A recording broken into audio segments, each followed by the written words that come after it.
তাহলে আজকে নিয়ে চলে এসেছি ভুটানের পার্ট 2। এটা চলে এসেছি থিম্পুর একটা বড় বুদ্ধ মন্দির বা বুদ্ধ মূর্তি যেটাকে বলে। কি সুন্দর জায়গাটা দেখুন, এত ভালো লাগছিল। কিন্তু মানে আমি পাহাড়ে ঘুরেছি, এটা হচ্ছে 3 নম্বর ট্যুর। কিন্তু পাহাড়ে মানে আমার এখনকার পরিস্থিতি আর তখনকার পরিস্থিতির সঙ্গে আকাশ আর পাতালের সমান তফাৎ। মানে তখন এই যে রাস্তাটা হাঁটছি না, মনে হচ্ছে যেন আমাকে কেউ পিছন দিক থেকে টানছে, এরকম ফিলিংস হচ্ছে। মানে পাহাড়ি রাস্তায় হাঁটলে এরকমই ফিলিংসটা হয়, মনে হচ্ছে যেন শরীরটা ভারী হয়ে যাচ্ছে, কিরম একটা নিঃশ্বাস নিতে কষ্ট হচ্ছে, মনে হচ্ছে পিছন দিক থেকে কেউ টানছে, এরকম ফিলিংস হচ্ছে। কিন্তু এখন আমি অমরনাথ প্লাস 4 ধাম মানে গঙ্গোত্রী, যমুনোত্রী, গঙ্গোত্রী, কেদার, বদ্রী, জয়ী। মানে আমি সত্যি এই 2019 সালের এই ভিডিওটা দেখলে আর এখনের ভিডিও দেখলে আমার নিজেকে নিজের মধ্যে অনেকটা চেঞ্জ লাগে, মানে অনেকটা পরিবর্তন। এই ভুটানের প্রকৃতি পরিবেশ এত সুন্দর না, মানে যতটাই দেখছেন তার থেকে আরও বেশি কিছু আমরা দেখেছি।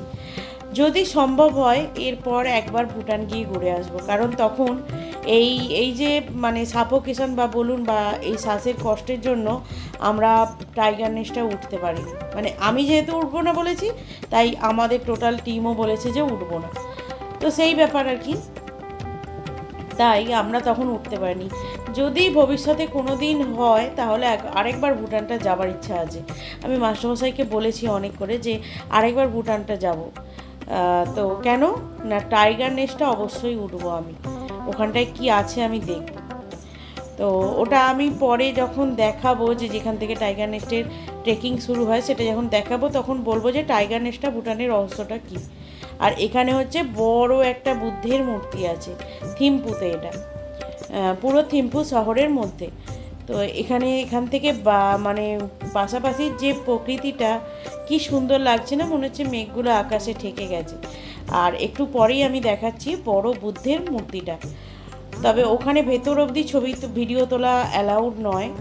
তো সব জায়গাতেই এখন তো ভিডিওগ্রাফি ফটোগ্রাফিটা আর কি অ্যালাউ করা বন্ধ করে দিয়েছে, তাই আমরা দূর থেকে আর কি শেয়ার করলাম, যতটা যা পেরেছি ততটাই শেয়ার করলাম। আর এখানে জায়গাটা বিশাল বড়।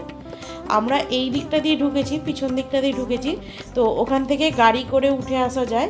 আর সামনে এই যে সোজা সামনে যেটা দেখতে পাচ্ছেন, ওখানটা দিয়েও আসা যায়, গাড়িটা ছেড়ে দেওয়ার পর 800টা সিঁড়ি উঠে আসতে হবে। তো আমরা দেখলাম যে যেহেতু পারবো না অতটা সিঁড়ি উঠতে, তাই আমরা এটা দিয়ে ঘুরে উঠেছি। দারুণ দারুণ জায়গা, আর বিশাল বড় জায়গা জুড়ে, বিশাল বড় জায়গা জুড়ে।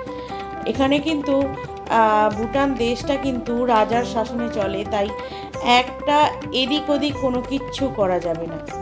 একটা এদিক ওদিক কেউ কিন্তু চট করে জায়গা কিনে যে বাড়ি করে ফেলবে বা একটা গাছ কেটে ফেলাই বলুন, যে কোনো কিছু কোনো রকম কোনো অনিয়ম করা যাবে না। মানে নিয়মের বিরুদ্ধে গিয়ে কোনো কিছু এখানে করা যাবে না। এই যে নিচেটায় পুরো 800টা সিঁড়ি, ওই যে যে দূরে লাল যে ছাদের মতোটা দেখা যাচ্ছে, ওখান থেকে পুরো উঠে আসতে হবে হেঁটে হেঁটে, অনেকটা অনেকটা। তো এই যে পুরোটা, এটা হচ্ছে থিম্পু শহর। মানে থিম্পুটাই হচ্ছে বেশি মানে জাঁকজমকপূর্ণ আর কি। আর ভুটানে সে সমস্ত জিনিসই কিন্তু খুব এক্সপেন্সিভ, খুব খুব দাম। সে 1 কাপ চা বা কফি বলুন আর কোনো ম্যাগি বলুন, প্রচুর দাম। খাবার দাবারেরই বলুন বা জিনিসপত্রেরই বলুন, প্রচুর দাম, সত্যি কথাই প্রচুর দাম। তাই আমরা যে গেছিলাম, আমরা কিন্তু মানে ব্রেকফাস্ট আর যে ইলেকট্রিক কেটিল হয়, ইলেকট্রিক কেটিল কিন্তু ওখানে প্রত্যেকটা হোটেলেই দিয়েছিল। তা আমরা ইলেকট্রিক কেটিল, চা, দুধ, চিনি, বিস্কুট এই সমস্ত কিছু নিয়ে গেছিলাম। আর তার সাথে ব্রেকফাস্টের খাবার, যেমন ধরুন কোনো দিন মুড়ি, কোনো দিন ম্যাগি, কোনো দিন ওটস, ডিম, এইসব সমস্ত জিনিস। ডিমটা আমরা ওখান থেকে কিনে নিয়েছিলাম, নিয়ে সেদ্ধ করে খেয়েছি ওতে করে। আর এখানে হচ্ছে, এটা হচ্ছে এই ভুটানের পতাকা মানে নামাচ্ছে আর কি। সকালবেলা পতাকা উত্তোলন হয়, রাজা এসে পতাকা উত্তোলন করে, আবার ঠিক সূর্য ডোবার আগের মুহূর্তে পতাকাটা নামানো হয়। তো এখানে দেখুন সব সৈনিকরা মিলে এসে অনেকটা দূর থেকে মানুষকে, সাধারণ মানুষকে আর কি অনেকটা দূর থেকে, ভুটানকে ল্যান্ড অফ ড্রাগনসও বলে। তো ওই যে দেখুন পতাকার মধ্যে কিন্তু ড্রাগনের ছবি আঁকা, পতাকার মধ্যে ড্রাগনের ছবি আঁকা। এত সুন্দর লাগছে পতাকাটা, হলুদ অরেঞ্জ আর তার মধ্যে সাদা ড্রাগন, দারুণ। এই যে সব সৈনিকেরা ঠিক নিয়মভাবে পতাকাটা নামিয়ে নিয়ে চলে গেল। রাজা এসেছিল পতাকাটা নামাতে কিন্তু, আর রাজা তুলতেও আসে। তাই রাজা পতাকাটাকে নামালো, তারপরে যে কাজগুলো সেগুলো সৈনিকেরা নিজেরাই করে নিয়ে চলে যাচ্ছে। তাই পুরোটা আপনাদের সাথে শেয়ার করলাম কিভাবে কি করছে ওরা, মানে অনেকটা দূর থেকে দাঁড়িয়ে তো দেখতে দিচ্ছে, তাই যেভাবে দেখা যাচ্ছে সেভাবেই দেখালাম আর কি। তো ভুটানের নিয়মকানুনগুলো খুব একদম কি বলবো, খুব সুন্দর এবং খুব শৃঙ্খলভাবে ওনারা কাজ করেন প্রত্যেকটা ক্ষেত্রে। আমরা যে ঘুরতে গেছিলাম আমার এত ভালো লেগেছিল, কোনো একটা ছেলে একটা মেয়ের দিকে তাকায় না কোনোভাবে, সে ছোটই হোক বা বড়ই হোক বা যাই হোক, কোনো দিকে তাকায় না। রাত 9টা 10টা 11টা বেজে যাচ্ছে, ওরকম পাহাড়ি এলাকাতেও মেয়েরা কিন্তু একা একা ঘুরছে, একা একা, একদম একা একা ঘুরছে। তাই ওখানে কোনো রকম একটু এদিক ওদিক হলে পুলিশগুলো এত শাসন করছে, মানে দেখেও নিজে ভালো লাগছে যে ওনারা যে রক্ষাকর্তা, সেই রক্ষাকর্তার দায়িত্বটা কিন্তু খুব সুন্দরভাবে পালন করছে। ওখানে দেখুন পতাকাটা নিয়ে ওরা গুছিয়ে নিয়ে ঠিক চলে গেল। আমরা এখান থেকে এতটা দূর থেকে, অনেক কিন্তু বিদেশি ভুটানে খুব ঘুরতে যায় অনেক অনেক বিদেশি। আর এই ভুটানের সমস্ত ঘরগুলোই ওই যে ওই রকম, যেমন ওই যে মাথায় মানে ছাদ যেমন টিনের চাল হয় আর কি আমাদের এখানে, তো সেরকম ওখানে ওরকমভাবে ভুটানের প্রত্যেকটা ঘরের ছাদ। আর কি সুন্দর দেখতে বাড়িগুলো, এত সুন্দর ডিজাইন, এত সুন্দর দেখতে না, খুব ভালো লাগে খুব। এগুলোকে বলে এক একটা মনেস্ট্রি, মানে যেমন আমরা আর কি মন্দির বলি, সেইগুলোই এখানে বলে মনেস্ট্রি। আমরা এখান থেকে দাঁড়িয়ে দাঁড়িয়ে দেখছিলাম আর কি সবাই মিলে, এটা বেশ দেখতে ভালোও লাগছিল। আর বিকালবেলা সবাই আর কি এই পতাকা তোলা বা নামানোটা দেখার জন্য সবাই দাঁড়িয়ে থাকে, সবাই ক্যামেরা নিয়ে এই সুন্দর মুহূর্তটাকে ক্যাপচার করার জন্য। তো আমরাও তাই আর কি সময়ের মধ্যে এসেই দাঁড়িয়ে গেছিলাম, আমাদের যিনি ড্রাইভার দাদা ছিলেন, তো ওনাকে দেখাবো আপনাদের। আর এটা চলে এসেছি, এটা হচ্ছে নেক্সট দিনই চলে এসেছি, এটা দোচুলা বলে, দোচুলা পাস। তো এখানে মানে ভুটানের যে সমস্ত সৈনিকেরা আর কি প্রাণ হারিয়েছেন তাদের এক একটা শহীদ স্তম্ভ করা আছে। এই যে এক একটা শহীদ স্তম্ভ এগুলো করা আছে। তো এই জায়গাটা বেশ সুন্দর, খুব সুন্দরভাবে এরমভাবে করা আছে। তো এখানে আমাদের ভারতবর্ষের দুটি ছেলে বাইকে করে গিয়ে ওনাদের এই শহীদ স্তম্ভের উপরে উঠে ফটো তুলেছিলেন।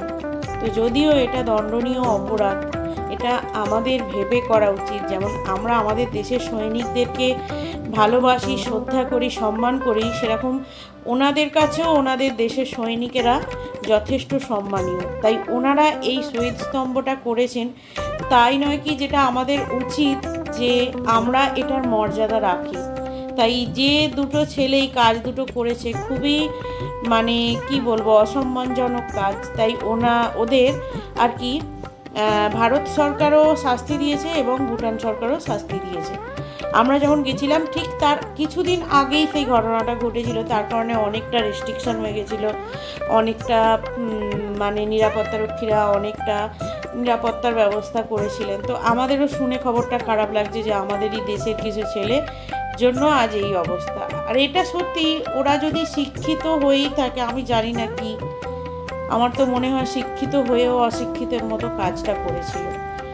তো যাই হোক, আমার আর সেটা নিয়ে বলে লাভ নেই। তবে যে যার দেশের মান সম্মান বজায় রাখার দায়িত্ব কিন্তু দেশের নাগরিকদের, মানে আমাদের সমস্ত নাগরিকদেরই, শুধুমাত্র যে সৈনিক বা জওয়ানদের হাতেই ছেড়ে দেব সেটা কথা নয়।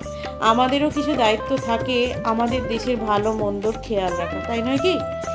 তো সেই হেতু ওনারা যে এত কষ্ট করে এই শহীদ স্তম্ভগুলো বানিয়েছেন ওনাদের সৈনিকদের উদ্দেশ্য করে, সেগুলোর মান রাখার দায়িত্ব আমাদের মতো পর্যটকদের। আমরা যেহেতু ওনাদের দেশে সুন্দর সুন্দর জিনিসগুলো ভিজিট করতে যাচ্ছি, তো এখানে আর কি আমরাও সব ঘুরলাম। মনটা খারাপ লাগছিল যে ওরা এরকম কাজকর্ম করে গেছে খুব খারাপভাবে।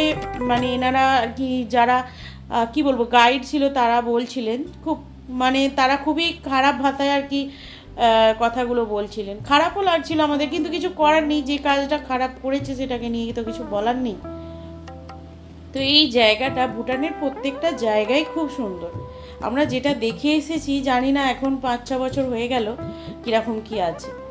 তো চলুন আবার ফিরে আসবো নেক্সট পার্ট নিয়ে। নেক্সট পার্টে থাকবে পারোর কিছু অংশ, আর সব থেকে ভয়ানক এয়ারপোর্ট, পারোর এয়ারপোর্ট, সেটা দেখাবো আপনাদের।